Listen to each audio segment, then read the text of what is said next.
Castillo y hoy vamos a hablar de hiponatremia. En este video vamos a ver de todo. Vamos a ver tablitas que hice para ustedes, algoritmos que me costó un montón hacer, recopilación de información, también capturas con lo más importante de artículos recientes y sus tablitas. Así que espero que pongan atención y que aprendamos juntos sobre hiponatremia. Vamos a darle. Generalidades. Entonces, hablamos de generalidades, cosas que tenemos que saber sí o sí antes de meternos a la hiponatremia como tal. Primero, ¿por qué es importante? Porque es la alteración hidroelectrolítica más común en el nosocomio intrahospitalario. O sea, sí o sí vamos a tener pacientes con hiponatremia. Tenemos que saberlos tratar. En todos los servicios vamos a tener, así que hay que saberlo. Es un marcador de severidad de la enfermedad. Entonces, vamos a tener pacientes con hiponatremia y eso no está cool. Tenemos que saber manejarlo porque eso está mal, o sea, es un marcador de severidad. Se da más por trastorno del agua corporal total que del sodio per se. La hiponatremia crónica asintomática aumenta la morbimortalidad, más que todo en pacientes con cirrosis, ICC, enfermedad renal crónica en hemodiálisis, y la causa principal de hiponatremia es el SIAD, que es el síndrome de secreción inadecuada de la ADH. Este es el primer artículo que voy a poner, es un artículo de revisión y prácticamente nos está hablando aquí de incidencia. Entonces tenemos que el 3% de la población ambulatoria tiene hiponatremia y esto aumenta al 20% y ronda más o menos los 20% tanto en servicio de urgencias como en cuidados intensivos. Aumenta muchísimo más en cuidados intensivos, ¿verdad? Pero quiero que miren esto, que se fijen en esto.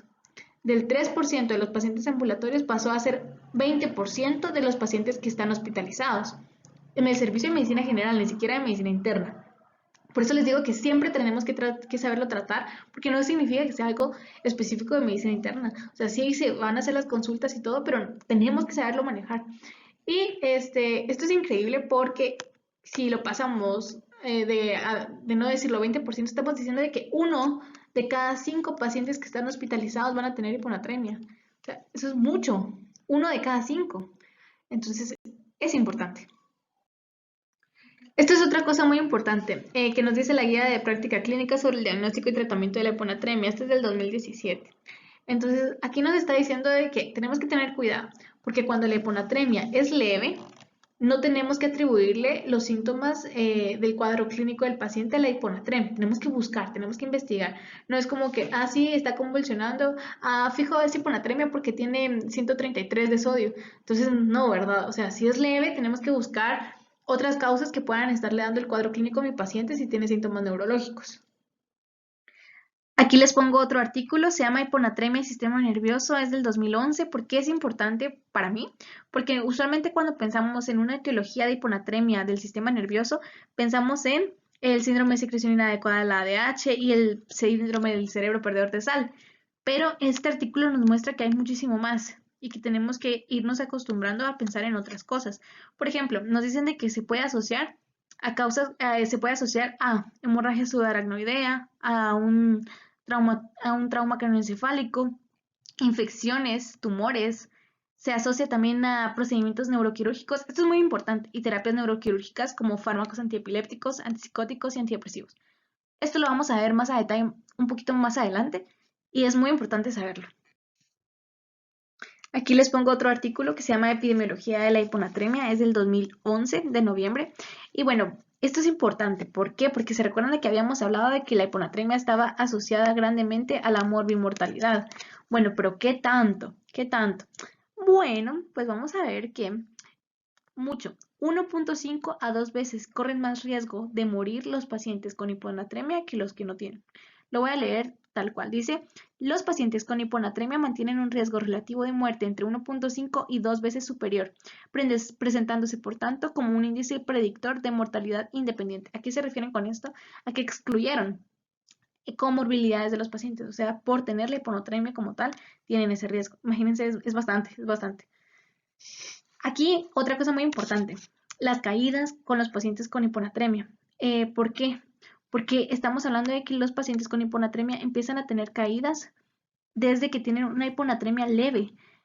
porque desarrollan trastornos neurológicos que afectan la marcha y entonces les van a dar riesgo de caídas. Entonces es importante, miren, siguieron a 6.208 pacientes durante 6.4 años y vieron de que estos tenían más riesgo de caídas, de fracturas vertebrales y de fracturas traumáticas en los sujetos que presentaban hiponatremia leve. Es importante, porque si a nosotros nos llega un paciente a la emergencia, a la trauma, y dice que sí, que estaba bien, pero que se mareó y se cayó, es importante ver cómo está su sodio. ¿Por qué? Porque se puede revertir, se puede arreglar. La hiponatremia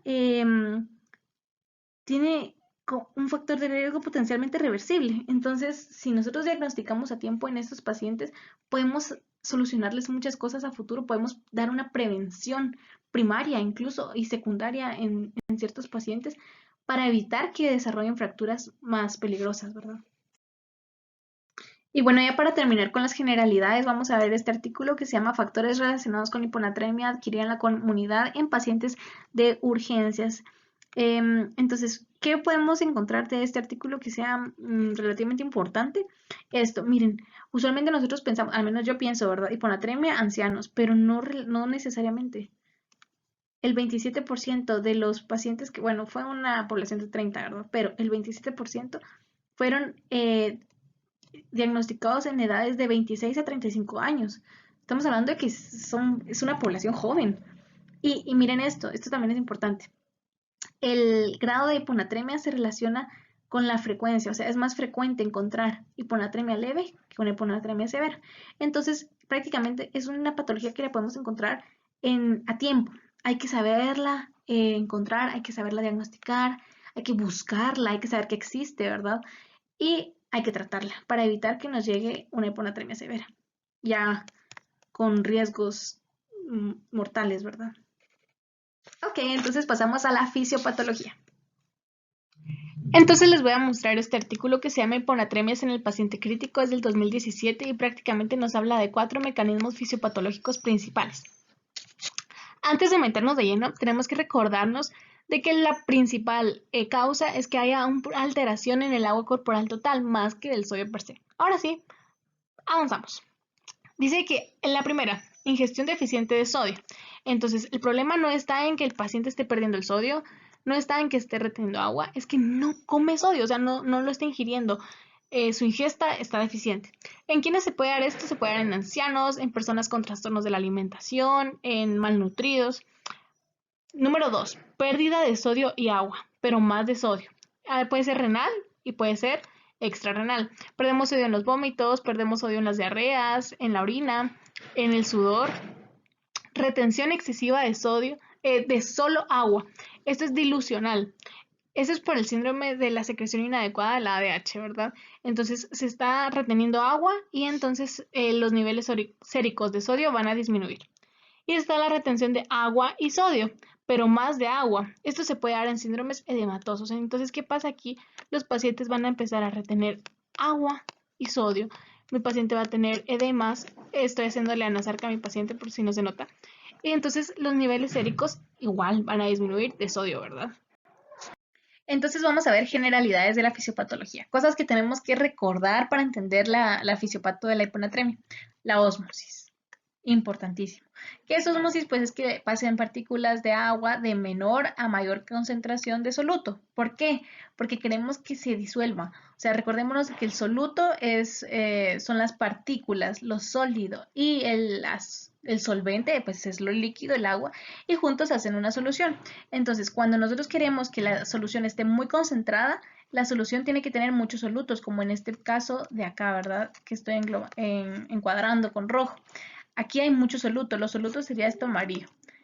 Si nos damos cuenta, tenemos más soluto de este lado que del lado donde estoy encuadrando con verde, en el que tenemos únicamente 2 solutos. Entonces, ¿qué pasa acá? Bueno, pues el agua dice, bueno, si acá hay mucho soluto, me voy a pasar para este lado para que no esté tan concentrada esta solución. Y entonces las partículas de agua se mueven para esta solución y entonces, pues esa es la ósmosis, ¿no?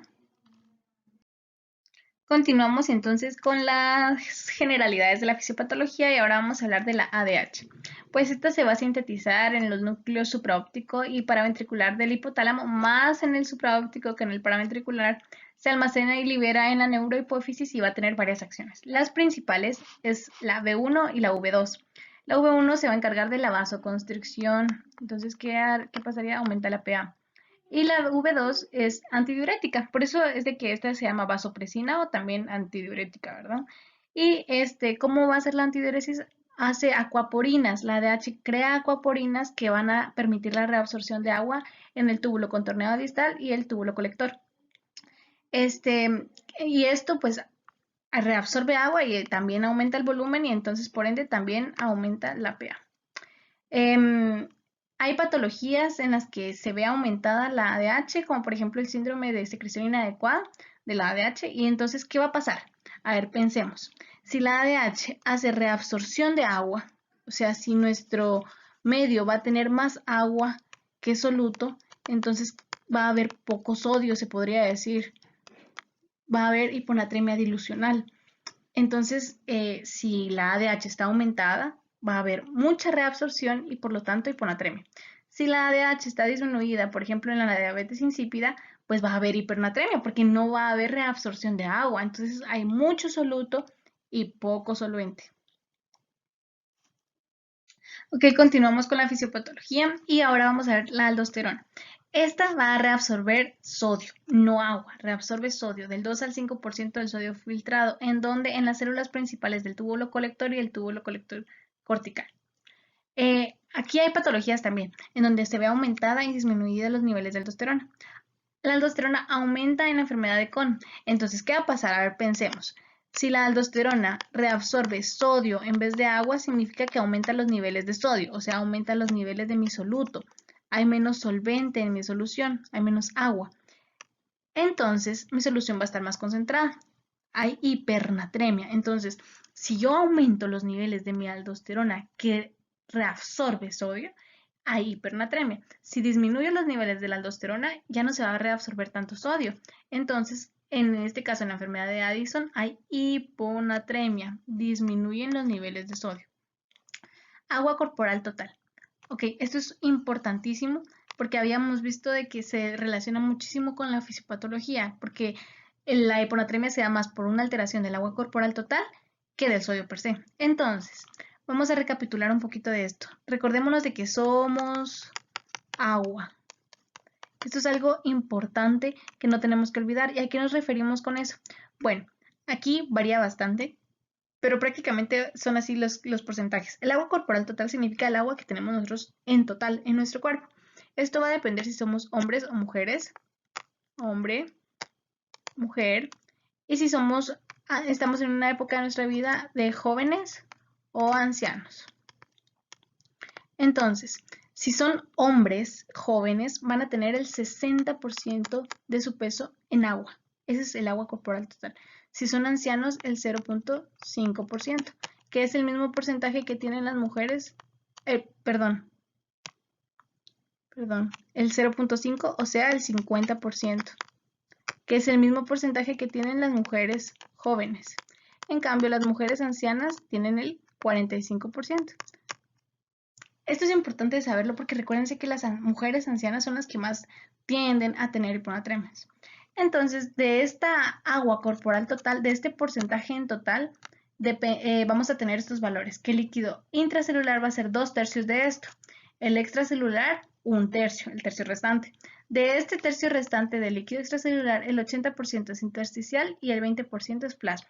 Cosas importantes que tenemos que tener en cuenta y recordar antes de entender la hiponatremia.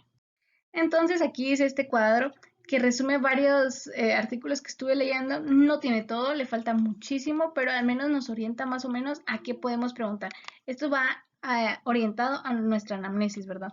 Vamos a preguntarle al paciente qué fármacos utiliza. Tenemos un paciente con hiponatremia. ¿Será que está tomando tiazidas, indapamida? ¿Será que está miraciquia y está con tricíclicos o inhibidores de la serotonina?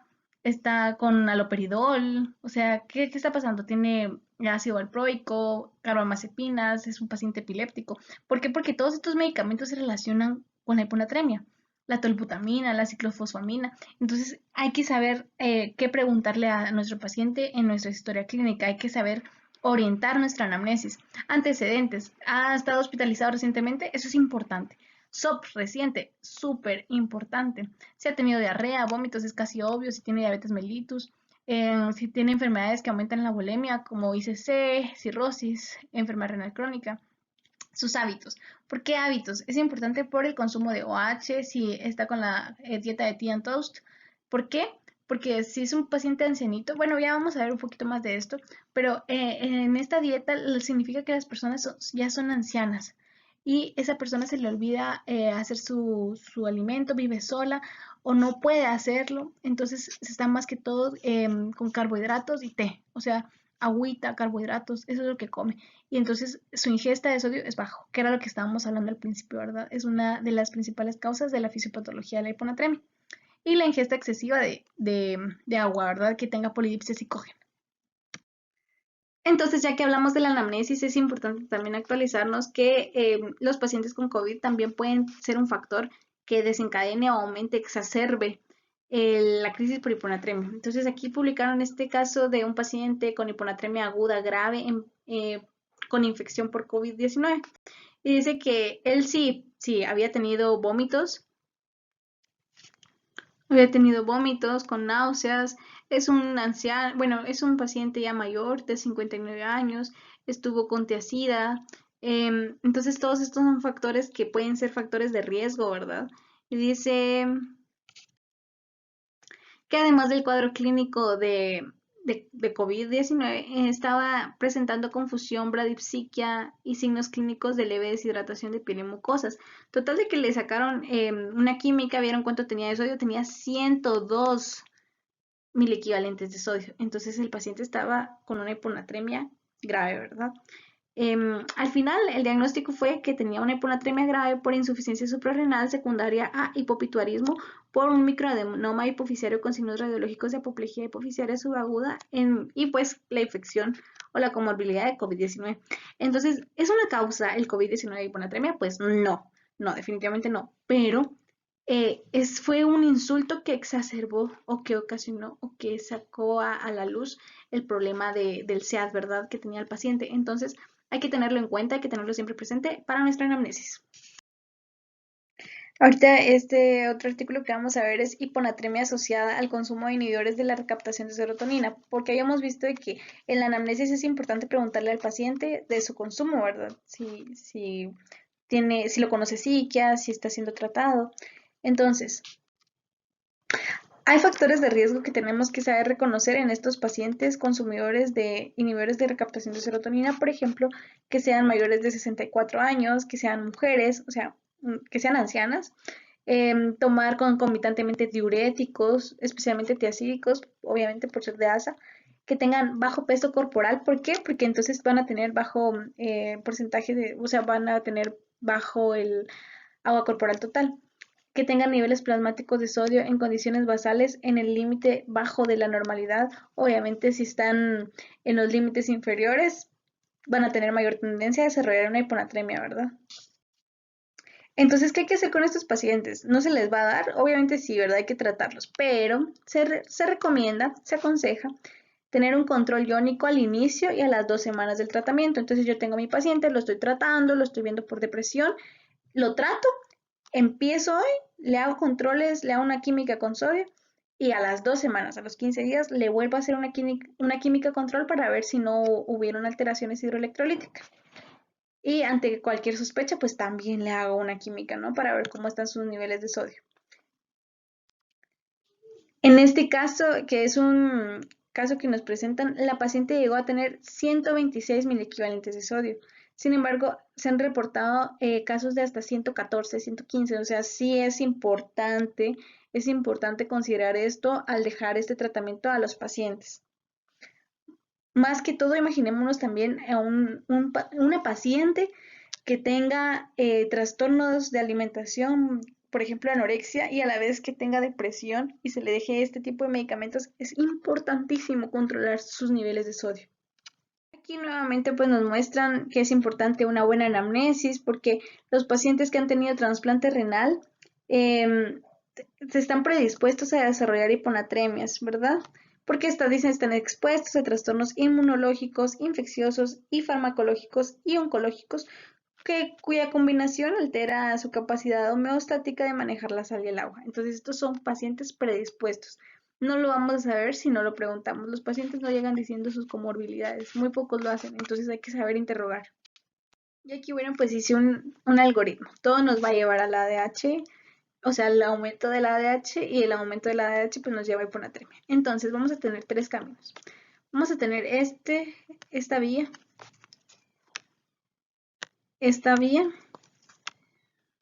y esta otra, son distintos. Entonces vamos a comenzar con esta. Hay estímulos osmóticos. ¿Qué significa eso? Que van a ser por cambios de la osmolaridad.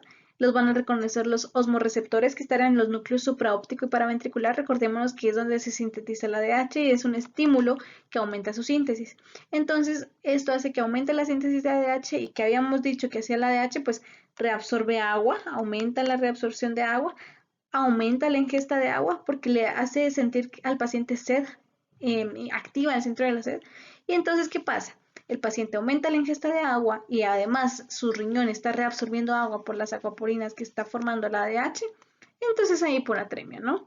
La otra vía es esta, en donde hay algo que está provocando una síntesis aumentada de la ADH y esto se le conoce como el síndrome de respuesta, el síndrome de secreción inapropiada de la ADH. Esto lo puede generar muchísimas causas. Aquí les puse unas principales: el uso de carbamazepinas, la síntesis ectópica, el CA broncopulmonar y los neuroblastomas. Pero hay muchísimas, o sea, es demasiado. No vamos a hablar de esto porque esto amerita otra clase. En esta otra vía vamos a ver que hay varias causas, como por ejemplo el embarazo, la cirrosis, el hipotiroidismo, la insuficiencia suprarrenal y la sepsis, que aumentan la vasodilatación. Hay otras como la falla cardíaca que disminuye el gasto cardíaco. Entonces, ¿qué pasa con esto? A ver, dilatación, gasto cardíaco. ¿Qué está haciendo esto? Disminuyendo el llenado arterial. Si tengo poco gasto cardíaco, no va a haber mucha eyección que llene mis arterias de sangre. Y si tengo aumento de la vasodilatación, pues tampoco, ¿verdad? Entonces disminuye el llenado arterial y esto hace que estímulos no osmóticos, o sea, estímulos de la presión, estímulos de la volemia, activen los vasoreceptores y estos aumenten la síntesis de ADH. Entonces, ¿qué pasa? Lo mismo, ¿verdad? La ADH que hace, reabsorbe agua, aumenta la ingesta de agua y entonces nos da hiponatremia. Prácticamente esa es la fisiopatología. Dependiendo de la causa, es la vía que genera la hiponatremia. Y por fin llegamos al diagnóstico y la clasificación, que es una de mis partes favoritas. Entonces les voy a mostrar este artículo que se llama Fisiopatología de las hiponatremias en un diagnóstico diferencial. Es del 2011 y tiene conceptos clave para nosotros. Primero nos dicen que la hiponatremia es el trastorno electrolítico más frecuente. Ya lo sabíamos, ¿verdad? Y que se da por mecanismos que regulan el balance del agua. Como habíamos visto, una de las principales causas es la alteración del agua corporal total. Nos orienta que nos tenemos que preguntar esto cuando nos llegue un paciente. ¿La hiponatremia es real? ¿Por qué les digo esto? Ya vamos a ver. La dilución de la orina es la máxima posible y cómo está el volumen extracelular. Todo esto es importante para la clasificación de la hiponatremia. Y aparte nos dice que tenemos que individualizar al paciente, ¿verdad? O sea, no vamos a tratar la hiponatremia como que si fuera una receta de cocina, para nada. Tenemos que ver la causa de la hiponatremia, los síntomas, la instauración, la volemia, todo, todo. Tenemos que ver al paciente como un caso individual, personalizar su tratamiento. Pero algo sí, no tiene que tener una corrección lenta la hiponatremia, no más de 8 mil equivalentes litro por día. ¿Por qué? Pues para evitar complicaciones neurológicas, lo vamos a ver más adelante, pero es importante que lo veamos ahorita como conceptos clave, ¿verdad? Entonces les dice, este algoritmo está muy lindo, me encanta. Y lo vamos a ir viendo poco a poco, pasito a pasito. Y vamos a ver. Entonces, primero comenzamos con nuestro paciente que tenga un sodio menor a 135. ¿Por qué? Porque los valores normales de sodio son de 135 a 145. Entonces, se podría decir que tiene hiponatremia, se podría decir. Le sacamos la osmolaridad. ¿Qué necesitamos para esto? Necesitamos la glucosa. ¿Por qué? Porque la fórmula es 2 veces el sodio más glucosa dividido 18. No vamos a usar la fórmula que utiliza el BUN porque el BUN sí logra difundir. Entonces no nos funciona, no nos sirve para esto. Los valores normales de la osmolaridad son de 2,75 a 2,95. Esto es muy variable, se podría decir, porque hay unos que dicen que de 2,80 a 2,95, que de 2,70 a 2,95, Goiton, no sé cómo se dice, perdón por no saber pronunciar el nombre de la Biblia, incluso lleva a 300 los valores normales de osmolaridad. Entonces, pero para medios, o sea, para tener una idea de 2,75 a 2,95. Ya acá lo clasificamos según su osmolaridad, estamos hablando de una hiponatremia hipotónica, isotónicas, valores normales, hipertónica, más de 2,95. Estas dos, la isotónica y la hipertónica, no son hiponatremias como tales, son pseudohiponatremias, se podría decir. Solamente la hipotónica es una hiponatremia verdadera. Así que en esta diapositiva, por el momento, vamos a hablar de la isotónica y de la hipertónica. Vamos a comenzar con la hipertónica. Aquí habrá un ambiente que sea hipertónico. Entonces, ¿qué genera un ambiente hipertónico? La hiperglucemia, el uso de manitol, el uso de inmunoglobulinas por vía intravenosa. Todo esto hace que el ambiente sea hipertónico y por ende obliga al agua a salir y crea pues la hiponatremia. Entonces, cuando tenemos un paciente con hiponatremia pero tiene hiperglucemia, el sodio que estamos viendo es un sodio falso. Ese sodio no es real, no es el verdadero. Entonces lo tenemos que corregir para descubrir cuál es el sodio verdadero. Entonces utilizamos esta fórmula para saber el sodio corregido, que es el sodio que tiene mi paciente, por 0, lo que está dentro de los paréntesis sería la glucosa que tiene mi paciente menos 100. Esto lo multiplico con 0,016 y a eso le sumo el sodio que tiene mi paciente y me da el sodio corregido. Así vamos a saber si realmente mi paciente está en una hiponatremia o no. Por ejemplo, un paciente que tenga un sodio de 200, que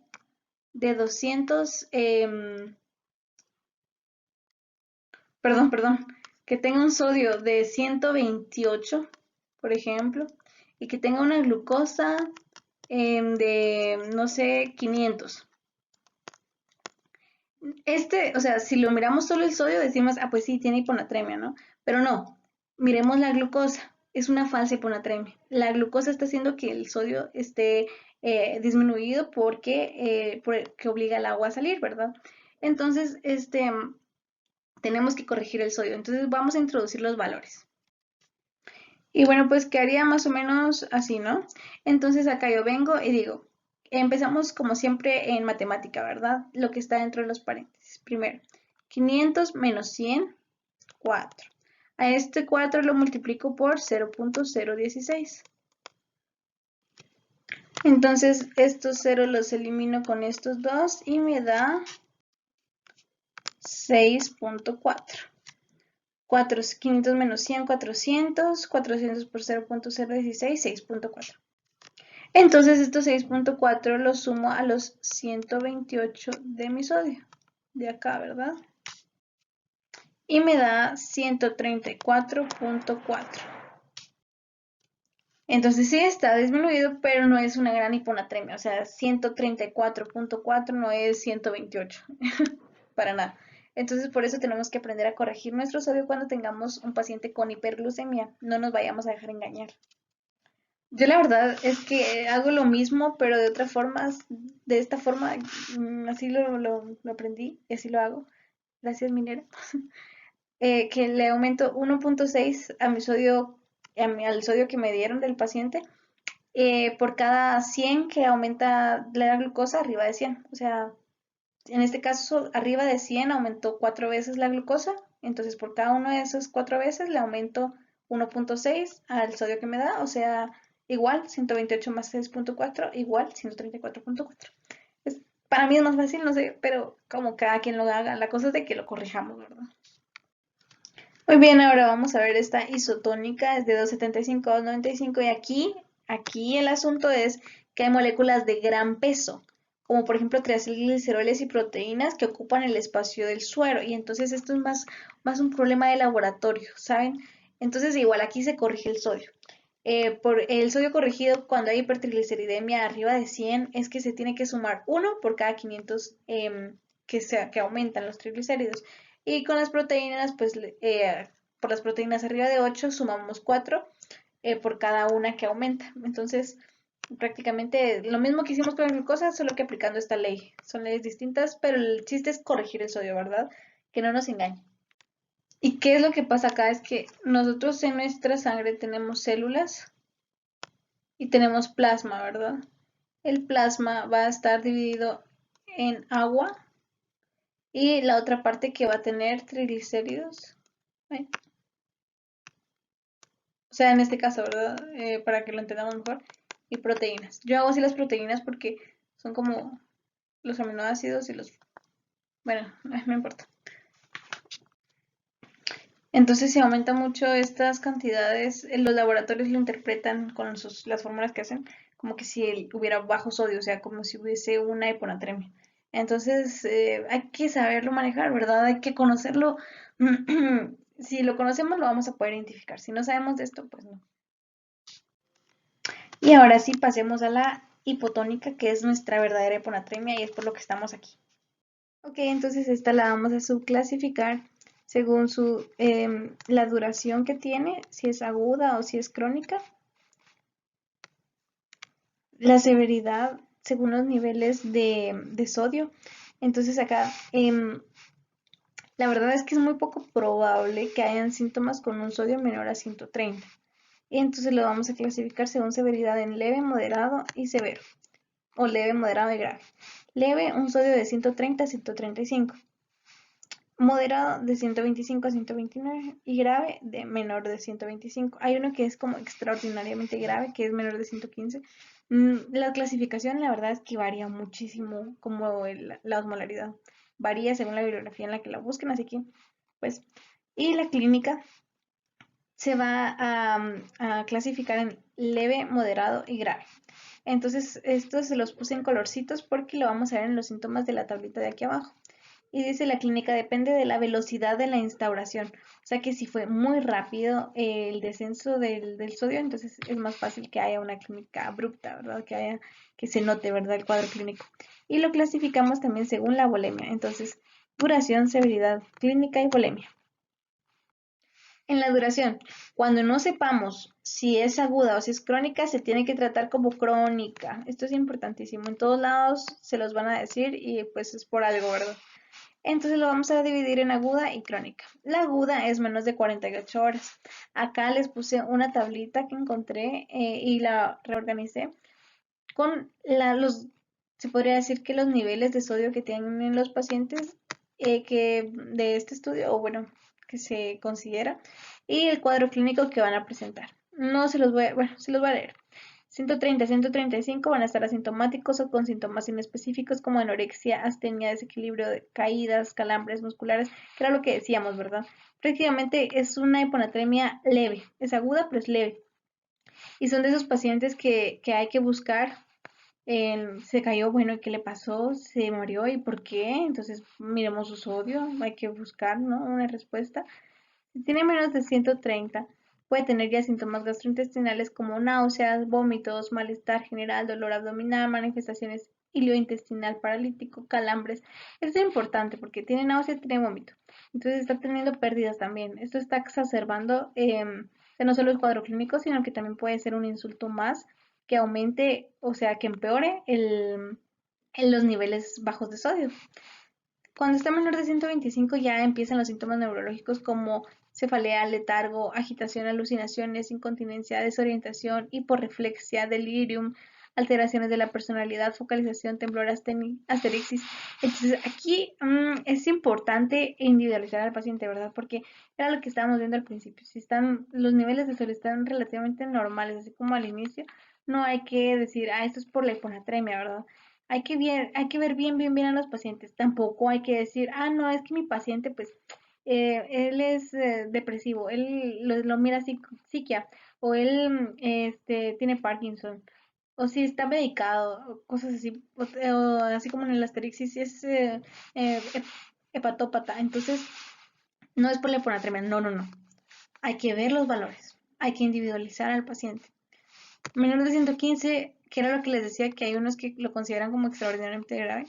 Aquí empiezan las convulsiones focales o generalizadas, la anisocoria, la hemiparesia, el coma, el paro respiratorio, la muerte. Son pacientes que se pueden morir desde estos niveles.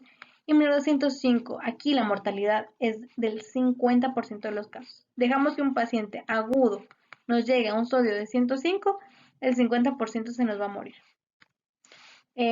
Aquí está lo que les había mencionado, los colorcitos. Miren, se recuerdan de que había dicho que había clínica leve, que había clínica moderada y que había clínica grave o severa. Entonces acá se los puse para que lo podamos identificar mejor según pues los niveles de sodio de los pacientes con una hiponatremia aguda, o sea, menor de 48 horas. Como estamos tocando ahorita el tema de las hiponatremias agudas, les voy a hablar un poquito de las hiponatremias postoperatorias que se dan por el post-op, porque son las que son la principal causa de una hiponatremia aguda. Aquí les traigo otro artículo que se llama Hiponatremia postquirúrgica de noviembre del 2011. Yo me di cuenta que en el 2011 salieron como que muchos artículos de la hiponatremia, ¿no? Bueno, cosas que tenemos que saber, o sea, son como conclusiones de este estudio. La cirugía produce una situación transitoria de anticoaresis y antidiuresis. Entonces, ¿qué significa? Que va a haber como cierta retención de líquidos, ¿no? No tenemos que sobreutilizar los sueros en el postoperatorio. Recuérdense que no solo es importante la tonicidad de las soluciones que le ponemos a nuestros pacientes, sino el volumen, cuánto le estamos poniendo. Si le estamos inundando, obviamente vamos a alterar sus electrolitos. Hay que tener cuidado.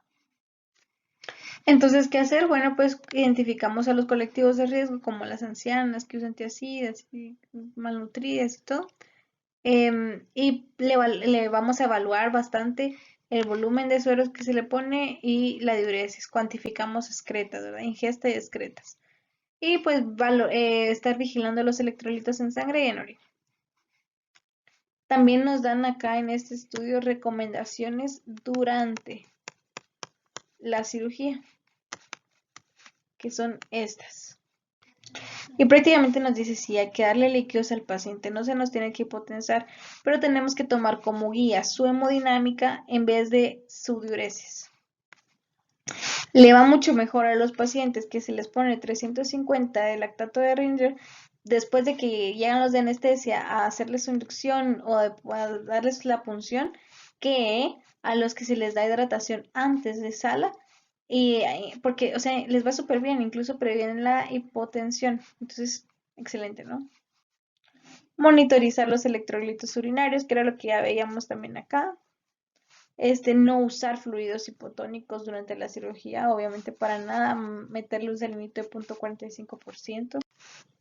Nos hablan de factores de riesgos para la hiponatremia, como por ejemplo la hipoxemia, analgesia superficial, manipulación visceral extrema, altos requerimientos de transfusión, cirugías prolongadas. Entonces prácticamente podemos pensar en un HPAF que tengan que hacer una lapa abdominal o algo y que encuentren muchas cosas. Entonces pues se alarga la cirugía, hay mucha manipulación y estos son pacientes de riesgo.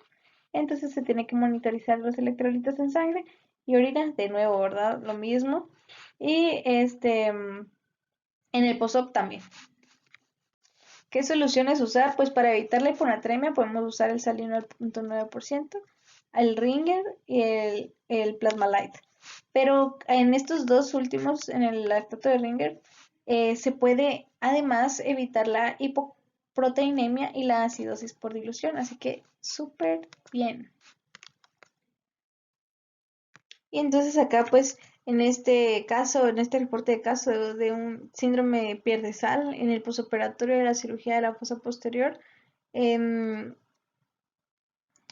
2014, pues nos dan recomendaciones, ¿verdad? Nos dicen sus conclusiones. Prácticamente nos dicen que en el perioperatorio los factores de riesgo, se podría decir, para desarrollar hiponatremia en estos pacientes con cirugía de fosa posterior son los diuréticos, los YECA, las carbamazepinas y habitualmente empleadas en la neuralgia del trigémino, constituyen las causas farmacológicas más frecuentes de hiponatremia. Entonces, tenemos diuréticos, yecas y carbamazepinas. Son como una triada, ¿no? De los medicamentos que no le van bien a los pacientes y tienen riesgos de hiponatremia porque lo va a exacerbar. Así que ya vimos entonces las hiponatremias agudas, ahora toca ver las crónicas. La hiponatremia crónica, entonces nos referimos a una hiponatremia que lleva más de 48 horas. Aquí ya pudo adaptarse un poquito más el paciente y lo vamos a clasificar en dos grupos, los de más de 110 mil equivalentes y los de menos de 110. Los de más de 110 van a tener síntomas moderados, como por ejemplo que estén asintomáticos o que tengan déficit cognitivo, como el incremento del tiempo de reacción, alteración de la memoria, trastornos de la marcha y el equilibrio con propensión a caídas. 4 veces, miren, aumenta 4 veces el riesgo de propensión a caídas en los pacientes crónicos con más de 110 mil equivalentes de sodio. Fracturas asociadas a desmineralización ósea. Y tenemos a los pacientes que tienen menos de 110, o sea que tienen ya síntomas graves o severos, como por ejemplo de los de la hiponatremia aguda, ¿verdad? Que son los peores. Entonces ya vimos que nuestra hiponatremia hipotónica se puede clasificar según su duración, en agudo y grave, según su severidad, en leve, moderado y severo, según su clínica, en leve, moderado y grave o severo. Y ahora vamos a ver su volemia. Entonces, para ver la volemia, vamos a usar mucho clínica. Por ejemplo, acá y lo vamos a clasificar en hipovolémico, euvolémico e hipervolémico. Entonces, vamos a ver primero los hipovolémicos. Aquí el agua corporal total está disminuida, es hipovolémico y el sodio está muy disminuido. Entonces, acá nosotros tenemos que buscar signos de deshidratación, incluyendo signos vitales. ¿A qué me refiero con esto? Bueno, pues signos de deshidratación. Tenemos el signo del pliegue cutáneo, tenemos lo de las lágrimas, que si llora con lágrimas o no, que cómo toma agua, que si toma con ganas o si ya no puede tomar, que si se mira decaído, que cómo están sus mucosas, si están secas, y aquí con los signos vitales para ver su pA, si no tiene hipotensión, taquicardia, todo esto, ¿verdad? Lo de los miembros inferiores a 45 grados, todo esto nos va a orientar si está deshidratada o no. Entonces acá a estos pacientes les vamos a hacer, les vamos a sacar el sodio urinario. Entonces pedimos pues una química, una orina con electrolitos a estos pacientes y nos lo va a clasificar en si tiene el sodio urinario arriba de 20, ay, perdón, arriba de 20 o si tiene el sodio urinario debajo de 20. Entonces, si lo tiene mayor a 20, está teniendo una pérdida renal de sodio. Ese es el problema. Por eso es la hiponatremia, porque el riñón está perdiendo sodio. Ya no está reabsorbiendo, sino que lo está sacando. Y en cambio, si tiene menos de 20, entonces eso significa que es una pérdida extrarrenal. El riñón no tiene nada que ver, eso se está perdiendo de otras formas. Entonces, por ejemplo, de estas otras formas tenemos gastrointestinales como la diarrea y los vómitos y tenemos los que se van al tercer espacio como la sepsis, pancreatitis, obstrucción intestinal y quemaduras también. No lo puse, se me olvidó, pero quemaduras. Acá, cuando es una pérdida renal que tiene un sodio urinario mayor a 20, podemos estar hablando de tiacidas, enfermedad de Addison, cerebro perdedor de sal, diuresis osmótica, acidosis tubular renal. Todo esto hace que nuestro riñón empiece a perder demasiado sodio y entonces por eso pues la hiponatremia. Aquí toqué un tema importante del cerebro perdedor de sal. Entonces, aquí según esta guía de práctica clínica sobre el diagnóstico y tratamiento de la hiponatremia, nos habla de cómo diferenciar esto, el cerebro perdedor de sal, del SIAD, o sea, el síndrome de secreción inadecuada de la ADH. Pues hay varios parámetros, pero esto que todos se parecen. El único que sí siento yo que es importante es la diuresis. Aquí estamos viendo que el SEA tiene una diuresis normal o baja. En cambio, el cerebro perdedor de sal la tiene alta. El paciente orina, orina, orina, orina. Entonces, no solo en frecuencia, sino en cantidad, ¿verdad? Y la presión venosa central, que el SEA la tiene normal y el cerebro perdedor de sal la tiene baja. pues cosas que hay que saber, ¿no? No es nuestro tema, no nos ocupa. Veo que esto, lo del SAT, sí amerita un video solo para eso, pero pues es importante que lo sepamos. Muy bien, volvemos entonces a la clasificación de las bulimia, según la bulimia. Entonces ya vimos la hipovolémica, ahora nos toca ver la euvolémica. ¿Qué significa acá? Significa que el volumen pues está normal, ¿no? Euvolémico. Aquí, el volumen corporal total está normal o ligeramente aumentado, normal más que todo, y el sodio es el que está disminuido. Entonces acá lo que vamos a hacer es sacar la osmolaridad urinaria. Osmolaridad urinaria. Si esta es mayor a 100, significa que nosotros estamos ante estas posibles causas. La principal es el SIAD, como les había dicho desde el inicio. También puede haber déficit de cortisol, hipotiroidismo, uso de drogas, estrés. En cambio, si tenemos una orina con una osmolaridad menor de 100, estamos hablando de que tiene una baja ingesta de soluto, polidipsia o potomanía de cerveza. ¿Cómo vamos a ver esta orina? Esta orina la vamos a ver poco concentrada, casi líquida, ¿verdad? Y esta orina la vamos a ver súper concentrada. Entonces acá traigo un artículo de hiponatremia y muerte cerebral secundaria al consumo de éxtasis. ¿Esto por qué lo puse? Porque recuérdense que había que entregar sobre las drogas y porque es una de las causas que vimos en la diapositiva anterior. Entonces, aquí nos está explicando prácticamente que sí, que el 3,4-metilendioximetilanfetamina, o sea, el MDMA, o sea, el éxtasis, puede causar hiponatremia. Y nos presentan un caso de una chavita que consume éxtasis en una fiesta y que empieza a tener un aumento en sus actividades y por lo tanto le da sed, aumenta el consumo de agua porque eso hace el éxtasis. Y entonces no solo tiene el éxtasis que de por sí es un riesgo para hiponatremia, sino que se llena de agua. Total de que la chava viene y desarrolla una hiponatremia grave y empieza con síntomas bien gruesos. Comienza a perder la conciencia, entra en coma, su Glasgow cae, la entuban. Total de que muere, fallece, tiene una muerte cerebral, muere. Tiene un edema cerebral también, severo. Y al final dona sus órganos. Así que cosas que aprendemos de acá. Aprendemos que la hiponatremia se puede dar por éxtasis, que el éxtasis es malo y que hay que donar órganos para cuando muramos.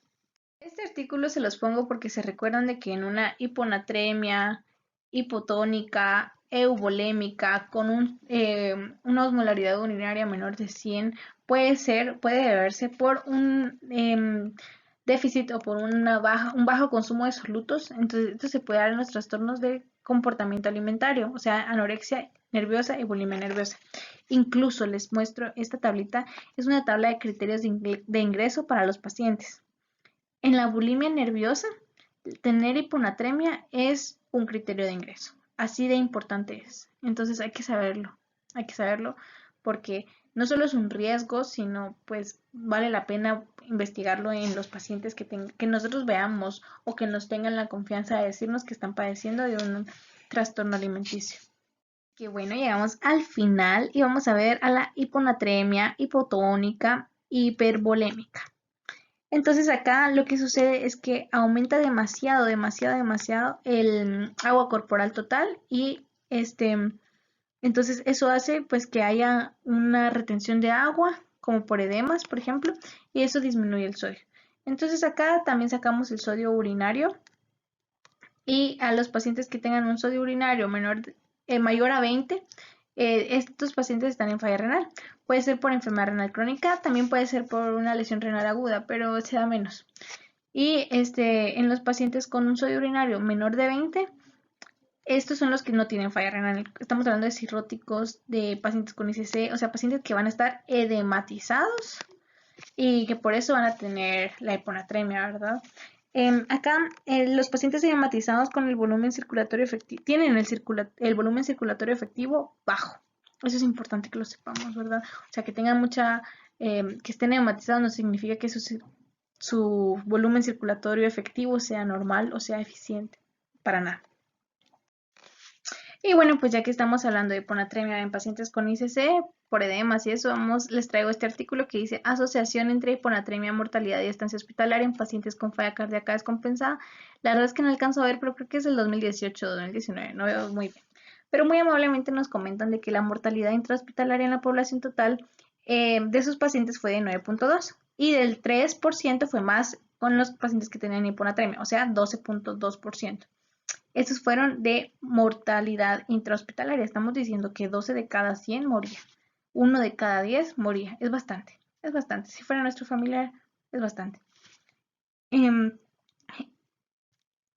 los pacientes que estuvieron en su instancia hospitalaria fue de 6 días, 6.6, casi que 7 días sin hiponatremia y 8.4 días con hiponatremia. 2 días, de 1 a 2 días más. No fue mucho, la verdad, pero a cada día en el hospital, no solo el gasto, dependiendo del lugar en el que estén, el costo, sino los riesgos, ¿verdad? O sea, entonces es importante saberlo. Y esto sí se pone a grueso en este artículo. Es del 2016. Y dice, la hiponatremia como marcador de riesgo en pacientes sometidos a implante de desfibrilador en prevención primaria. Nos dice que, bueno, pues con los pacientes que tenían hiponatremia ligera, cuando les pusieron el implante de un desfibrilador, tuvieron mayor ingresos por insuficiencia cardíaca en su seguimiento. O sea, les dieron egreso y estuvieron en su seguimiento ingresando de nuevo al hospital por insuficiencia cardíaca. Así que no les fue muy bien que se diga. Y era una hiponatremia ligera. Quiero que se fijen en eso. En cambio, a los pacientes con una hiponatremia moderada a severa, esto se asocia a un riesgo de muerte 4 veces mayor. 4 veces mayor. Así que sí es bastante importante que sepamos esto. Es como los pacientes con cirrosis, ¿verdad? Que tienen trasplante hepático y se relacionan más con la muerte, con la hiponatremia, pero eso lo vamos a ver más adelante. Entonces acá les puse estas gráficas del artículo que dice, acá es de los pacientes que tienen una hiponatremia de 135, menor de 135 y una hiponatremia mayor a 135. Podemos ver que las diferencias, la verdad, es que sí son bastante grandes en comparación con las hiponatremias de 131, que sí son bastante altos los niveles de ingresos por ICC, por insuficiencia cardíaca y de mortalidad. Así que hay que valorar el riesgo-beneficio de nuestros pacientes, ¿verdad? Realmente vale la pena someterlos a un implante de desfibrilador cuando tienen hiponatremia severa. Realmente vale la pena que hagan ese gasto si sabemos que va a aumentar mucho su riesgo de muerte. Pues si el paciente está tocho, yo pienso que no. Si el paciente sale, pues hay que valorarlo, hay que valorarlo. Es lo que les digo, siempre individualizar el manejo de cada paciente. Bueno, pues entonces recapitulemos. Tenemos a un paciente con hiponatremia menor de 135. Le hacemos la osmolaridad efectiva, no metemos boom. Lo dividimos entre hipotónico, isotónico o hipertónico. Estos dos son pseudohiponatremias, no nos interesan. Y pasamos a lo hipotónico, hiposmótico. Entonces, esto lo vamos a subclasificar según su duración, si que es agudo, menos de 48 horas, o que si es grave, más de 48 horas. Si no sabemos, lo tratamos como que si fuera grave. ¿Para qué? Para evitar cagadales en su tratamiento con el síndrome de desmineralización osmótica. Y lo vamos a clasificar también según su severidad, que si leve, que si moderado, que severo, según los niveles de sodio. Y aquí les puse esta tablita para que identifiquemos los niveles de sodio con la clínica. La clínica a su vez la vamos a clasificar en leve, moderado o severo. Es difícil de que un paciente con un sodio menor de 130, mayor de 130 vaya a tener clínica, ¿verdad? No importa. Y la volemia, que puede ser hipovolémico, euvolémico o hipervolémico. Hipovolémico le vamos a sacar el sodio urinario y dependiendo de eso vamos a ver si el problema es renal y aquí vemos la clasificación de los problemas que pueden haber si fuera renal o si no fuera renal, entonces aquí los problemas, ¿verdad? Que vómitos, que diarrea, que se va al tercer espacio y todo eso. Euvolémico, aquí le sacamos la osmolaridad urinaria y si es menor o mayor de 100, de eso dependen nuestros probables problemas. Aquí se ve mucho lo del que no consumen el soluto o se ve lo del el síndrome de la síntesis o secreción inadecuada de la ADH, ¿verdad? Que es lo más común. Y la hipervolémica, en donde el paciente pues va a estar hematizado. Y acá igual le sacamos sodio urinario para ver si si puede relacionarse con algo renal, con una enfermedad renal crónica o una falla, una lesión renal aguda, o bien que tenga mi paciente algo como ICC o cirrosis. Eso lo sabemos también con la historia clínica, ¿no? Y bueno, pues eso fue todo de diagnóstico y clasificación. Y por fin pasamos a tratamiento, que es otra de mis partes favoritas. Y acá les hice este algoritmo con mucho amor, espero que les guste. Vamos a empezar. Tenemos un paciente con hiponatremia verdadera. Primero, eso es lo primero. Cosa importante. Lo primero, o lo más importante, es tratar la causa. ¿Qué fue lo que le llevó a mi paciente a la hiponatremia? Pues es distinto, ¿verdad? Que tiene hipotiroidismo, que tiene ICC, que tiene diarrea. O sea, hay que tratar la causa, no solo la hiponatremia. ¿Qué es la causa? Bueno, ahora sí sigamos. Paciente con hiponatremia verdadera. Entonces acá les puse estas 3 cosas importantes. El tratamiento del agua corporal total, el tratamiento cuando amerita reposición de sodio, porque no siempre se repone sodio, y como que disposiciones generales, tener cuidado. Esto prácticamente, eso es lo que nos dice. Precaución, amigo, check it easy, check it easy. Entonces, comenzamos acá. Tratamiento de agua corporal total. Acá lo vamos a clasificar entonces según la hiponatremia, si es euvolémica, hipovolémica o hipervolémica. Entonces, cuando la hiponatremia es euvolémica, significa que no necesita, no amerita agua, o sea, no está deshidratado, está euvolémico, no está deshidratado. Y tampoco significa que lo vayamos a tener que pasar diuréticos porque esté hematizado, no, está euvolémico, su volemia está normal. Entonces acá lo que se hace es una restricción hídrica. Hay muchas guías que recomiendan que se haga una restricción a 800 mililitros día, pero al menos yo preferiría utilizar la fórmula, ¿no? La fórmula es el sodio urinario más el potasio urinario dividido el sodio sérico.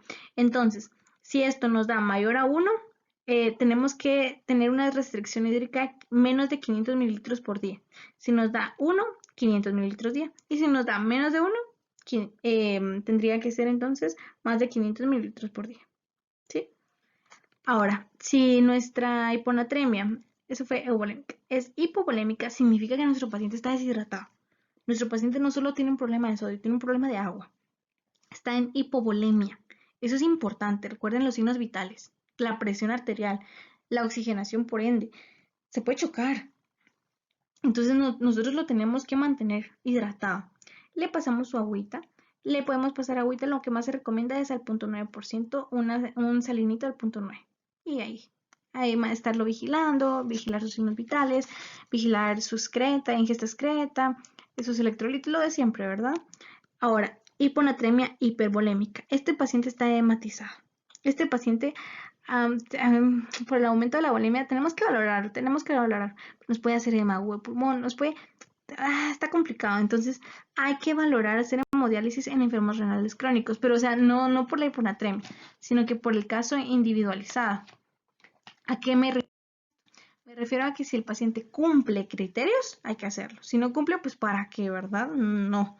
Hay que valorar cada paciente. Y se valora también el uso de furosemida. O sea, cuando nos referimos a diuréticos, acá lo que más se usa es furosemida. Es lo que más se recomienda en pacientes hematizados.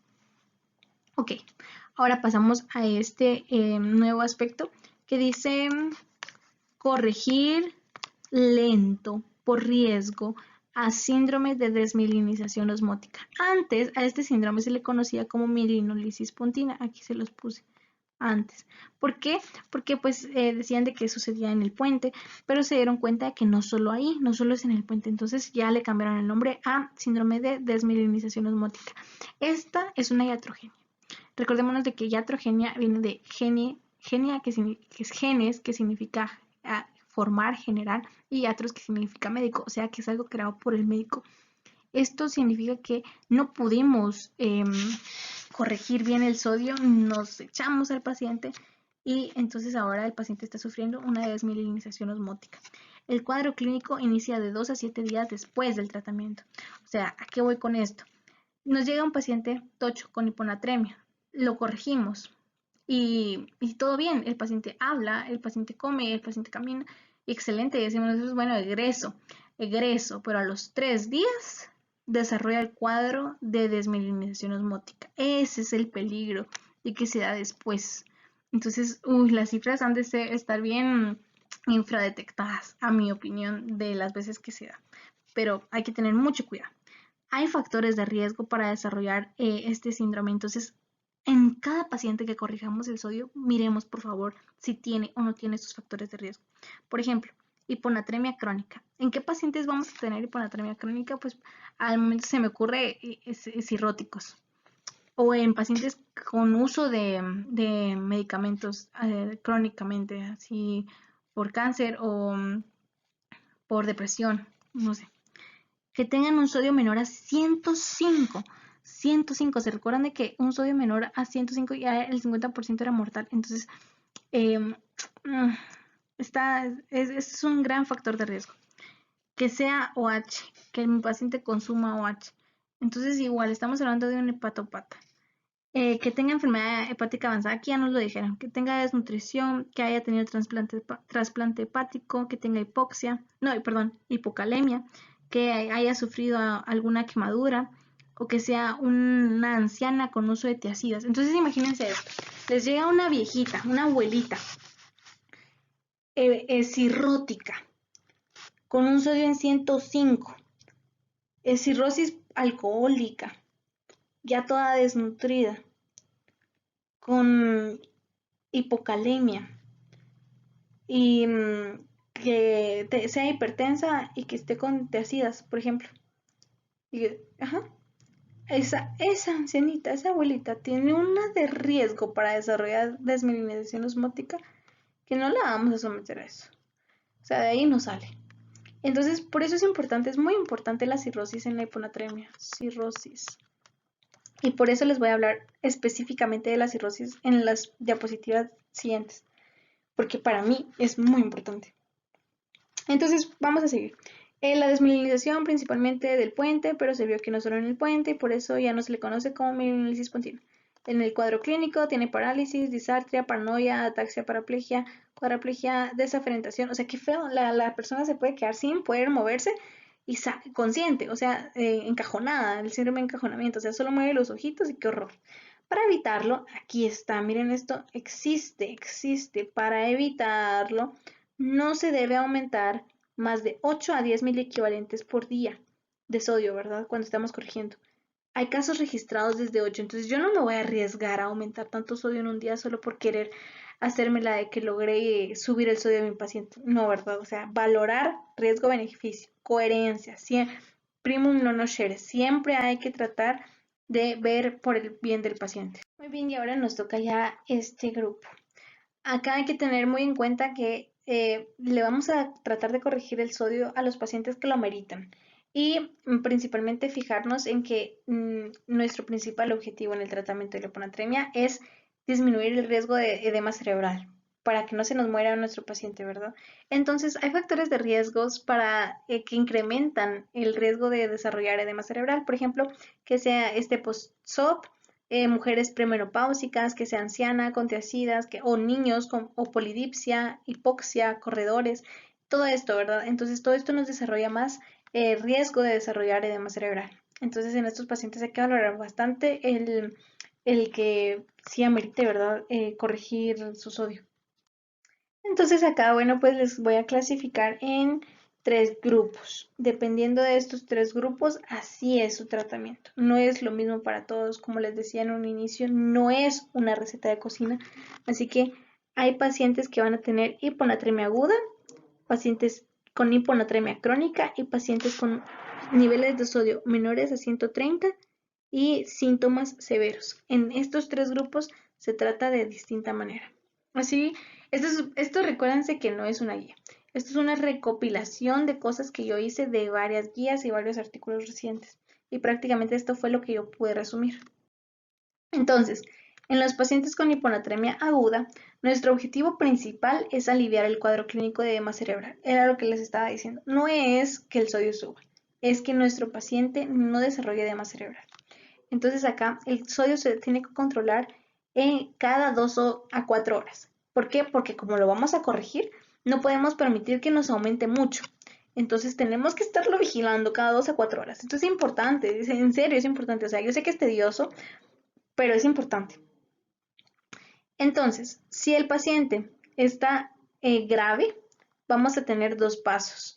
Paso número 1, aumentar 4 a 6 mil equivalentes usando 3 bolos de 100 mililitros de un salinito al 3% en 10 minutos cada uno. Ese es el paso 1. El paso 2, si está grave como les había dicho, es mantenerlo en una infusión hipertónica a 1 mililitro por kilo por hora hasta que se normalice. Pero recordemos no aumentar más de 12.000 equivalentes. No aumentar más de 12.000 equivalentes. Muy bien. Ahora, si mi paciente no está grave, si mi paciente es un paciente moderado, cambia. Si mi paciente es un paciente moderado, yo solo le mantengo la infusión. Una infusión hipertónica a 1 mililitro por kilo por hora hasta normalizar. Hipertónico me refiero al 3%. Ahora, tenemos que saber esto, ¿no? Esto es básico, pero lo voy a recordar. Las soluciones. ¿Cuántos miliequivalentes de sodio me aporta cada solución? Tenemos soluciones de las ampollas, que son al 20%, me van a dar 34.5 miliequivalentes de sodio. Tenemos el salinito isotónico al 0.9%, que es el que más se usa.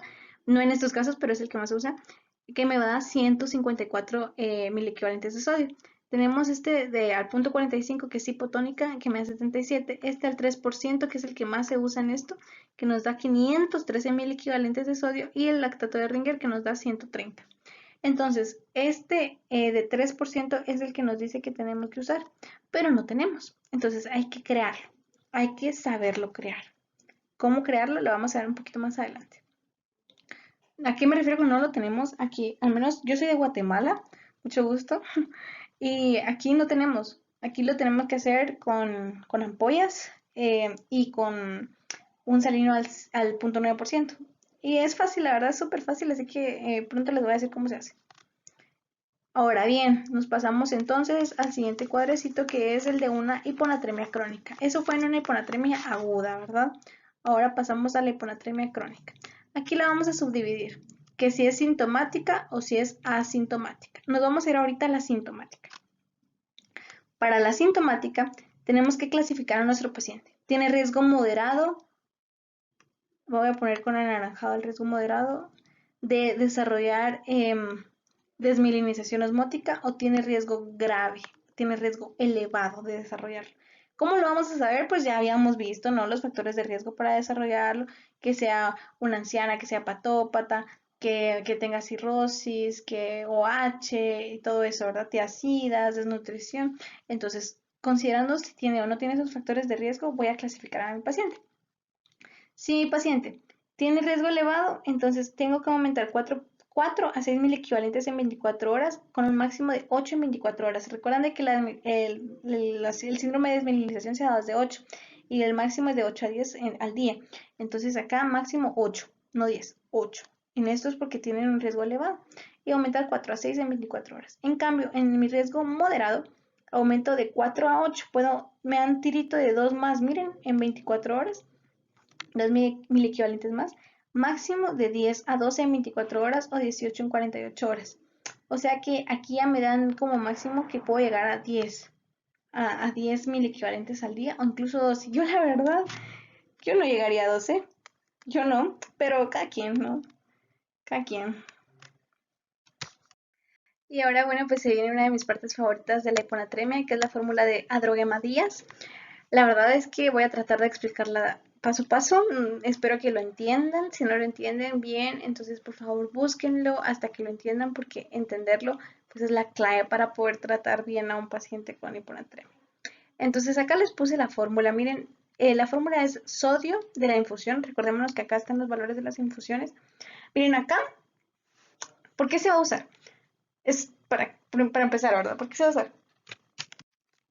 Se va a usar porque nos están diciendo que hay que subir 4 a 6 mil equivalentes o 4 a 8 mil equivalentes. O sea, nos dicen la cantidad de los mil equivalentes que tenemos que subir en 24 horas. Y, ajá, ok, qué bueno, pero ¿y cómo lo hago? O sea, ¿pero cómo? Por eso existe. Esa es la razón de ser de la fórmula de Adroguemadías, para decirnos cuántos mil equivalentes nos vamos a subir con el sodio que tiene nuestro paciente y con la infusión que le vamos a poner en 24 horas. Entonces, acá recordémonos de que estamos viendo que a estos pacientes se les trata con con soluciones al 3%. pero vamos a hacer la fórmula con una solución al 0.9%. ¿Por qué? Para que lo podamos entender mejor, para que se den mejores las cifras y se entienda, yo siento que se entiende más así. Y además, para que quede esto claro. Recordémonos de que todo el paciente se tiene que individualizar. Y si nos dicen que al 3%, no significa que así sea. Significa que tenemos que valorar a nuestro paciente. Mi paciente está deshidratado, porque si está deshidratado no solo necesita sodio, necesita agua. Entonces, ¿por qué no ponerle al 0.9% para que le pase más agua, para hidratarlo más? Ahora, mi paciente no necesita agua, o sea, mi paciente está hipervolémico. Es un decir, ¿verdad? Entonces, ¿para qué le voy a poner tanta agüita?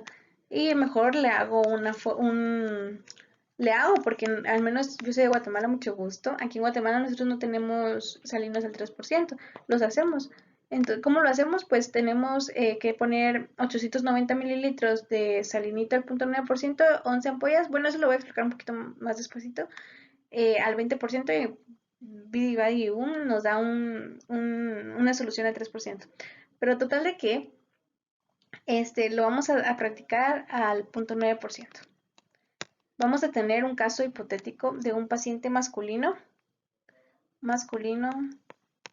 de, qué sé yo, 70 kilos, que tenga un sodio en 129 y que sea, no, que no sea anciano, pero que sí sea alcohólico, que sea cirrótico, que tenga enfermedad hepática. Y entonces esto nos está diciendo que tiene un riesgo elevado de desarrollar el síndrome de desmielinización osmótica. Entonces nos está diciendo que, ok, tengo que subirle de 4 a 6, de 4 a 6 miliequivalentes de sodio en 24 horas. Así que yo vengo y digo, bueno, si es de 4 a 6, le voy a subir 5 en 24 horas. Así que ya tenemos los datos de nuestro paciente. Y vamos a llenar la fórmula. La fórmula nos dice sodio de la infusión menos el sodio del paciente dividido agua corporal total. Entonces, vamos a reemplazar valores. Sodio de la infusión es lo que le vamos a meter según la infusión que le vamos a dar. Si en mi caso yo le voy a dar al 0.9%, significa que le voy a estar administrando 154 miliequivalentes de sodio. Bueno, sodio de mi paciente. ¿Cuánto tiene don Carlos? Don Carlos tiene 129 de sodio. Ok. Y dividido agua corporal total. Aquí les puse la fórmula también del agua corporal total. Acá la pueden ver. El agua corporal total es el porcentaje de agua de mi paciente. En este caso es un hombre. ¿Se recuerdan de que habíamos dicho que los hombres jóvenes tenían el 60% de agua? Entonces acá sería 60%. 60% por el peso de mi paciente, peso, que en este caso es 70 kilos, más 1. Entonces vamos a hacer la operación y nos da que 70 por 60% es 42, más 1, 43. Este es mi agua corporal total de don Carlos. Entonces reemplazo valores y sería 43. Ok, vamos a llevar a cabo la fórmula entonces. 154 menos 129 me da 25. Y 25 dividido 43 me da 0.58. ¿Qué significa esto? ¿Qué significa el 0.58 que me dio? Significa que por cada litro que le ponga yo a don Carlos de solución salina al 0.9%, le va a aumentar, le aumenta 0.58 miliequivalentes. Eso significa por cada litro. Entonces, si yo vine y decidí que le quería subir 5 porque don Carlos tiene un riesgo elevado de desarrollar desmielinización osmótica y esto me recomienda que suba de 4 a 6 miliequivalentes en 24 horas y por eso yo decidí subirle 5, entonces hago una regla de 3. Si 0.58 miliequivalentes me lo sube un litro, 5 miliequivalentes, ¿cuántos litros me lo suben? Y entonces aquí vamos a ver que tenemos que multiplicar el 5 por el 1, nos da 5. Y este resultado lo dividimos dentro de 0.58 y nos da 8.6. Entonces, 8.6 litros que nosotros le pasemos a don Carlos de solución salina al 9% nos va a aumentar en 24 horas 5 miliequivalentes. 8.6 litros en 24 horas es igual a 5 miliequivalentes, aumentar 5 miliequivalentes. Bueno, pero ¿y si yo vengo y digo, ok, no le voy a poner esto a la ceñito, a la jefa en las órdenes, porque me mata? Entonces, yo vengo y lo traduzco. Estos litros, estos 8.6 litros significan 8.600 mililitros, ¿no? En 24 horas. Entonces, ¿cuántos mililitros tengo que pasarle yo por cada hora? Pues divido 8.600 dividido 24 y me da 358 mililitros. Esto es lo que le tengo que pasar por hora para que a don Carlos le suba 5 miliequivalentes de sodio al día, 358 mililitros. Entonces yo ya en mis órdenes ya pongo, bueno, jefecita preciosa de mi corazón, necesito que por favor le pase a don Carlos por su vía 358 mililitros por hora de solución salina al 0.9% durante 24 horas. Y listo. Recordémonos de que esto no es, como les dije yo, súper exacto. Todos son aproximaciones. Los decimales cuentan muchísimo. Pero pues es una aproximación que nos puede salvar la vida o nos puede matar. Así que es importante saberlo hacer. Consideremos que esto lo hicimos con una solución al 0.9%. Si lo hubiéramos hecho como lo recomiendan acá al 3%, entonces nos va a dar muchísimo menos litros, ¿verdad? Por ejemplo, en un litro ya podría aumentar yo todo. Pero por eso hay que valorar el cuadro clínico de mi paciente, porque ¿cómo le voy a decir a la señorita? Mire, pásele un cc por hora, por 24 horas, ¿no? O una cosa así, ¿verdad? Entonces, hay que valorar si mi paciente está deshidratado, la hidratación, el agua, el déficit de agua, cuánta agua necesita mi paciente, todo eso. Hay que individualizar cada caso y en base a eso poner las órdenes y tratar a mi paciente lo mejor que se pueda. Paso entonces a la hiponatremia crónica, pero ahora en vez de ser sintomática va a ser asintomática. Entonces acá en mi hiponatremia crónica asintomática yo lo voy a dividir en hipovolémica, SIAD o hipovolémica. Cuando es hipervolémica, tengo que mantener a mi paciente con un salinito al 0.9%, llevando a un máximo de 10 miliequivalentes en 24 horas. Lo mismo, adroguema díaz. Aquí me dicen cuánto tengo que darle, entonces aquí cuando me dicen cuánto tengo que darle, yo uso adroguema díaz. Aquí en el SEAD dice restricción hídrica, aquí se valora el uso de urea o de baptanos. Estos baptanos, no sé si se recuerdan que habíamos visto que la ADH tenía funciones B1 y B2 y que la función B2 era para la antidiuresis, que hacía acuapurinas para reabsorción de agua. Entonces aquí es donde actúan los baptanos, impiden esto y entonces por eso se valora en el manejo.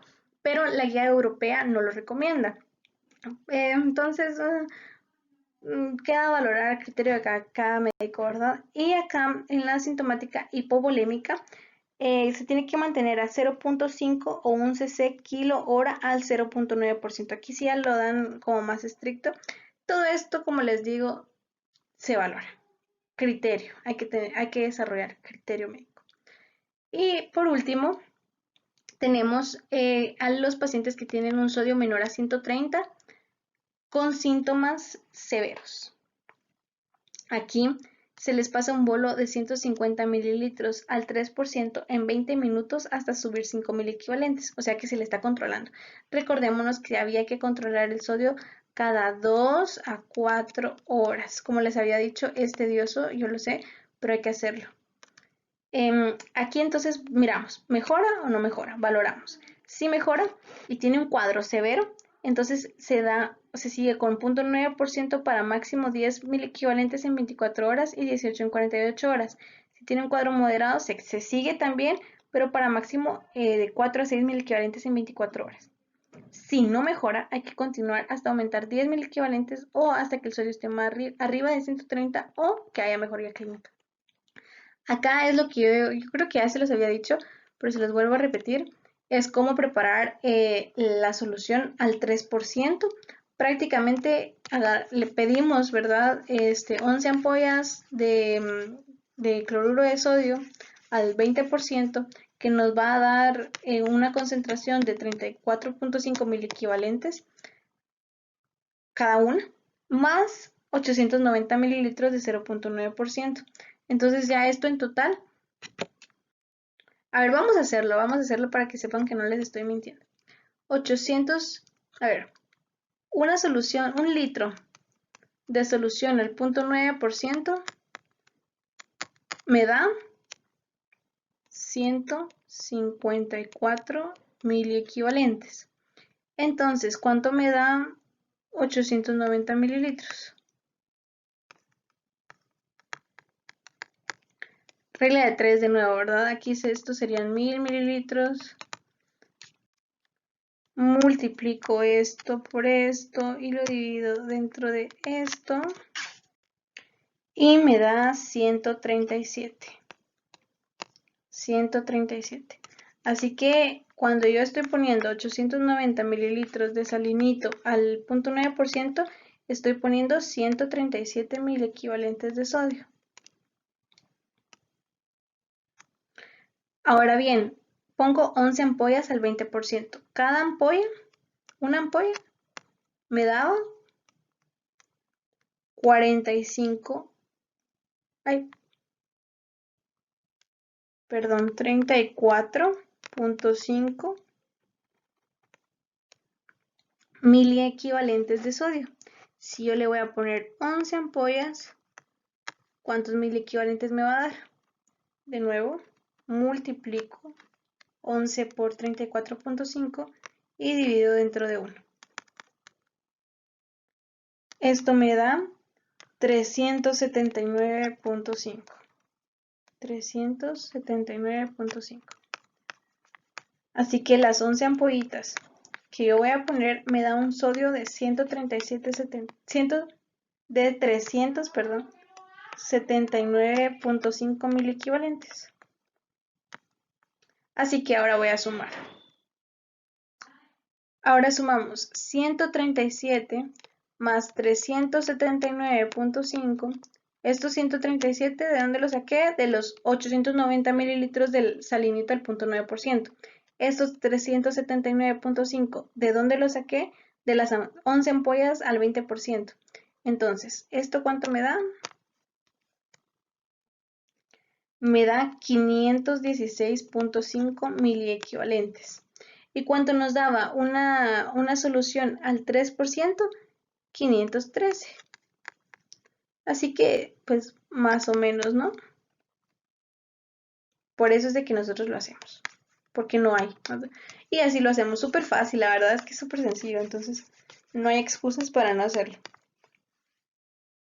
Aquí les traigo este artículo para que, no para asustarlos, sino que para que le tengamos respeto, ¿no? Así como a la muerte, como al mar. No hay que tenerle miedo, pero hay que tenerle respeto. Síndrome de enclaustramiento secundario a desmielinización osmótica. La importancia de la resonancia magnética. Va. ¿Por qué les pongo esto? Porque acabamos de ver tratamiento. Y entonces es importante que recordemos de que esto le podemos hacer a un paciente. Y esto es horrible. No hay que llegar a esto. Hay que saber corregir la anatremia. Hay que saber corregir. Porque si no, vamos a hacer una iatrogenia horrible y la culpa va a ser espantosa. Entonces Dios nos guarde de eso y a nuestros pacientes, esto es desde el 2018, pero prácticamente es por eso se los puse, para, como un recordatorio. Yo sé, les juro que sé que mi voz es tediosa y horrible. No sé si alguien en el mundo llegó hasta este minuto en algún momento de la vida. Yo creo que nadie va a ver este video, pero al menos yo lo voy a ver algún día cuando se me olvide y poner. Pero en serio, perdón por seguir. Yo sé que ya llevamos 1 hora y 25 minutos, pero es que es importante. En los cirróticos, la hiponatremia es algo muy importante. Entonces voy a tratar de hacerlo, repito, lo juro, lo juro, lo juro. Y es que miren, les hice un cuadrito y todo. Entonces, pues, hiponatremia en cirróticos. Esta es la fisiopatología. Vamos a tener que la resistencia vascular hepática y el flujo venoso aumentan la presión portal. La presión portal va a generar colaterales portosistémicos y va a generar vasodilatación esplácnica y vasoconstricción central. Pausa. ¿Qué es esto? ¿De qué estoy hablando? Estoy hablando de que si hay mucho flujo venoso hepático por un insulto que está ocurriendo en la cirrosis, aumenta la presión portal. Y entonces va a haber colaterales, esto lo vamos a ver en la clínica. Pero esto es lo más importante para mí en este momento, vasodilatación esplácnica, ¿sí? Y vasoconstricción central. ¿Por qué? Porque como hay vasodilatación esplácnica, va a haber mayor flujo ahí localizado, perivasal, no sé, en el vaso, no se dice perisplácnico. Y entonces no va a haber volumen efectivo, volumen circulatorio efectivo va a disminuir y por ende disminuye la presión arterial. O sea, sí hay volumen, pero el volumen está acá en la circulación esplácnica por la vasodilatación que hubo. Entonces disminuye la presión arterial. ¿Qué pasa cuando disminuye la presión arterial? Nuestro riñoncito siempre dice, ay no, qué triste, estamos mal, vamos a activar el sistema de renina-angiotensina aldosterona.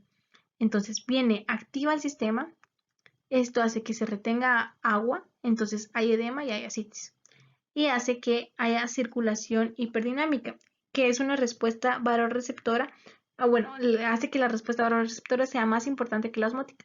Y esto aumenta el flujo venoso hepático. ¿Qué estamos haciendo acá? ¿Qué estamos haciendo?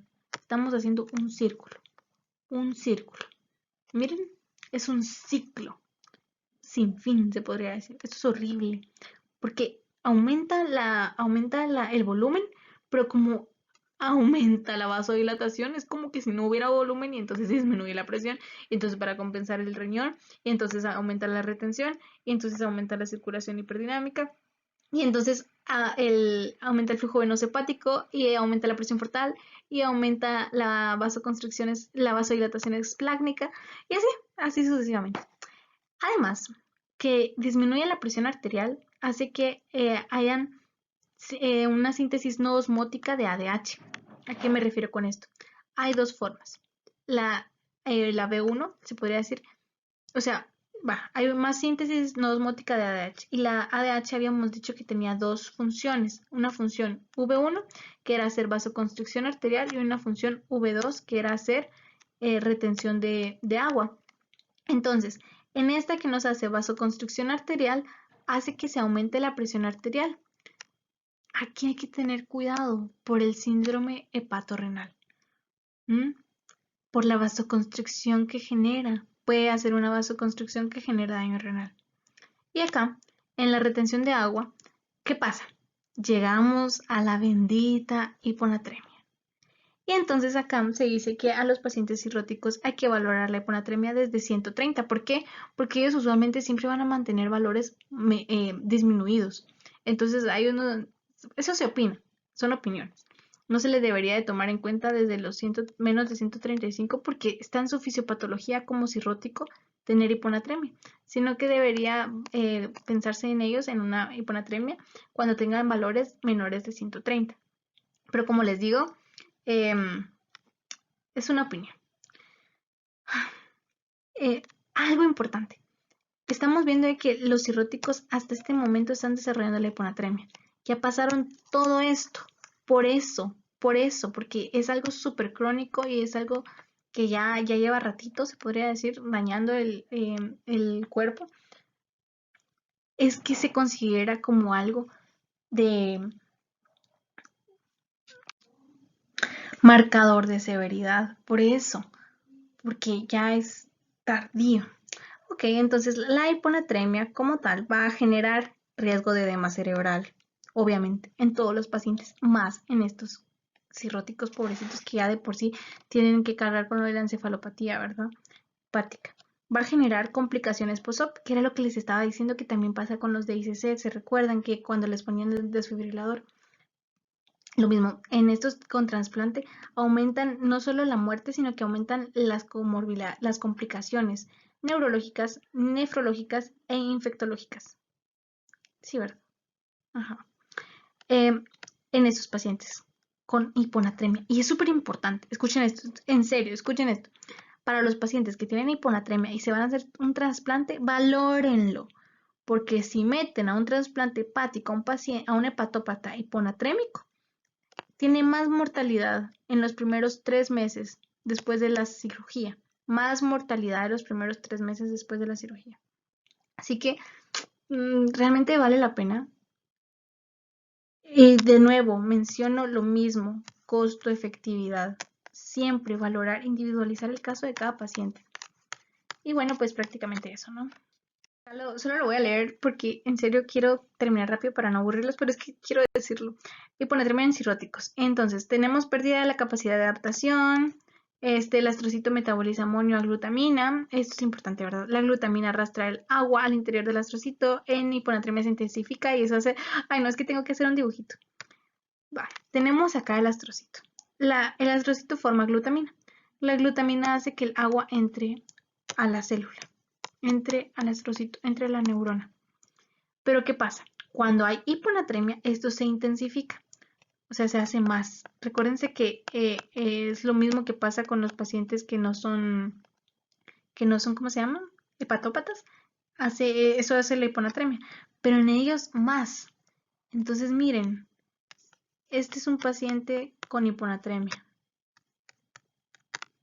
¿Qué es esto? ¿Qué pasa? ¿Cómo se llama esto? Se llama edema. O sea, se edematizó la célula, se hinchó. Y entonces, si es en el cerebro, ¿cómo se le dice? Edema cerebral. Tenemos que tener cuidado de no confundir edema cerebral con encefalopatía hepática en un paciente hepatópata, era lo que ya les había dicho. Acá les traigo este artículo, hiponatremia en la cirrosis hepática, de nuevo, 2011, noviembre de 2011, ¿qué tenían con las hiponatremias de verdad? Bueno, entonces dice, el 20 al 25% de los pacientes con cirrosis avanzada tiene hiponatremia. Imagínense, estamos diciendo que 1 de cada 4 o 1 de cada 5 de pacientes cirróticos desarrolla hiponatremia. O sea, es importantísimo considerando que el círculo de la fisiopatología que vimos antes, es importantísimo considerando que es un marcador de severidad y que se los va a matar. Acá en el tratamiento se recomienda la restricción hídrica que ayuda a mantener la anatremia. Ahí se recuerdan de la fórmula que les había dicho, ¿verdad? De lo del sodio urinario, potasio urinario, sodio sérico. Aquí se recomienda el uso de albúmina. Aquí quiero que ustedes sepan de que la albúmina pues no solo tiene proteínas, no solo tiene albúmina, tiene sodio. Entonces, eso es importante. Hay albúmina 5% que sí son cótica y sosmótica y el 20% que sí peroncótica y sosmótica. La furo, sí, ayuda a controlar el tercer espacio, súper. ¿Por qué? Porque bloquea la contracorriente de la AGN para que la médula renal deje de ser, o sea, bloquea esa contracorriente y aunque hayan acuaporinas, no habrá una gran absorción de agua.